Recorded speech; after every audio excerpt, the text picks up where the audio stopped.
ಏನು ನಾವು ಮಾಡ್ತೇವೆ ಅದರ ಪರಿಣಾಮದ ಕಡೆ ಲಕ್ಷ್ಯ ಇಲ್ಲದೆ ಇದ್ರೆ ಪ್ರಮಾದ. ಪರಿಣಾಮ ಏನೇ ಮಾಡ್ಲಿ, ಇದೊಂದು ವಸ್ತುವನ್ನು ಹಿಂಗೆ ಕೊಡ್ತೇನೆ, ಕೊಡುವಾಗಿನ ಈ ಕೊಡುವ ಕಾರ್ಯದ ಪರಿಣಾಮ ಏನಾದೀತು ಅಂತ ವಿಚಾರನೇ ಬರೋದಿಲ್ಲ. ಅವಾಗ ಪ್ರಮಾದ ಆಗ್ತದೆ, ಪ್ರಮಾದ ಜೀವನವನ್ನ ಕೆಡಿಸಿ ಬಿಡ್ತದೆ.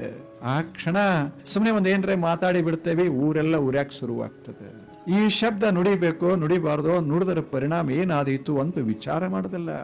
ಹೀಗಾಗಿ ಜೀವನ ಹಾಳಾಗ್ತದೆ, ನಮ್ಮದು ಜೀವನ ಹಾಳಾಗ್ತದೆ, ಮಂದಿ ಜೀವನನೂ ಹಾಳಾಗ್ತದೆ. ಬರೇ ಒಂದು ಸಣ್ಣ ಮಾತು, ತಪ್ಪಿದ ಮಾತು, ವಿಚಾರ ಮಾಡದೆ ಆಡಿದ ಮಾತು, ವಿಚಾರ ಮಾಡದೆ ಇಟ್ಟಂತ ಒಂದು ಹೆಜ್ಜೆ ಎಲ್ಲೋ ಹೋಗ್ತದೆ, ಏನೋ ಪರಿಣಾಮ ಬೀರ್ತದೆ.